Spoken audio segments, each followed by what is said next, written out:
শ্রী শ্রী ঠাকুর অনুকূল চন্দ্রের 138তম জন্মবার্ষিক আয়োজনে হবিগঞ্জ জেলা শাখা আমি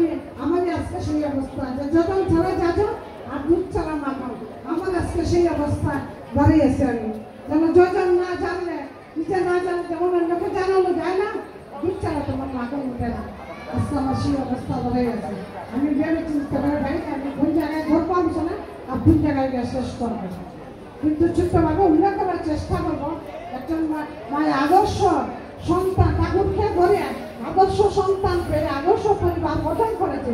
এই মায়ের কথা ছোট্টভাবে উল্লেখ করার চেষ্টা করবো। আপনার মায়ের পরিচয় আলোচনার মধ্যে বর্মা ছিল সত্যি শান্তি স্বামী ভক্তি পরাকাষ্ঠা। তিনি স্বামীর সেবা সবসময় নিয়োজিত থাকতেন। সতীর তাজার স্বভাব চিন্তা চর্যাপত মন জগৎ লক্ষ্মীর মুক্ত মেয়ে সংসারের জীবন। কিন্তু একজন মেয়ে সংসারের জীবন, একজন মেয়ে সংসারের প্রদীপ, একজন মেয়ে সংসারের প্রদীপ। মেয়েরা থাকলে যতই তোমার বিলাসবহুল বাড়ি ঘর থাকুক না গেলে এই ঘরে যদি একজন মা না থাকে অন্ধকার আচ্ছাদিতা থাকে। মায়ের বিশেষ প্রয়োজন। এ যুগে এসে ঠাকুর দিলেন সুন্দর সমাধান। যে দিকে থাকে শুধু তাই শুধু মায়ের অবদান। কিন্তু আমরা মায়ের অবদান অনেক। দুটো বাড়িতে যদি আমরা বাড়াই গাড়ির পিছনে লেখা থাকে দেখবেন সবাই মায়ের দোয়া। নৌকাতে যদি চলি তাকে মায়ের আশীর্বাদ মাকে নিয়ে। যদি আমরা নদী ওপার হতে যাই তো নৌকার প্রয়োজন, নৌকা থাকলে মাঝির প্রয়োজন। ওর মাঝি না থাকলে ওপার হওয়া যাবে না। তোমার অবস্থা একজন মা না থাকলে সংসার চলবে না, সংসারটা অচল হয়ে যাবে। সংসার একজন মা ওই লক্ষ্মী। একজন মা যখন একজন শ্বশুর বাড়িতে আসে, একজন মেয়ে থাকে দুই কুলের লক্ষ্মী। যখন সে শ্বশুর বাড়িতে আসে সে হয় লক্ষ্মী বন্ধুমাতা। তখন একজন মানুষের দিকে থেকে এই দাদার ঘরের বউ না যেন সাক্ষাৎ লক্ষ্মী।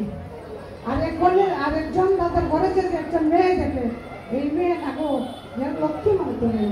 একটা মেয়ে দুইটা কুলের লক্ষ্মী, শ্বশুর কুলের পিতৃ কুলের দুই কুলের লক্ষ্মী একজন মা।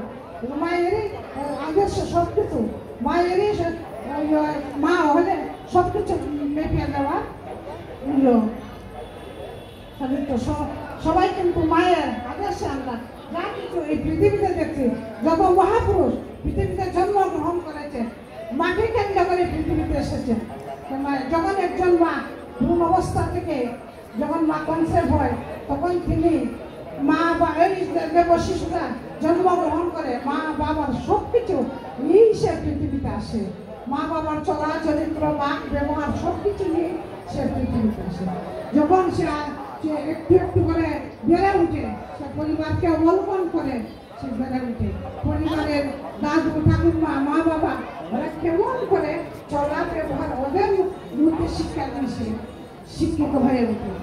ঠাকুর এসে আমরা ঠাকুরকে ধরে আমরা শুনতে পেরেছি আদো আদো কথার সময় করিয়ে ঘুরিয়ে দাস করবে সে তো হবে মুখ্যাঞ্চলে হিসাবে চলে সময় বসতে হবে।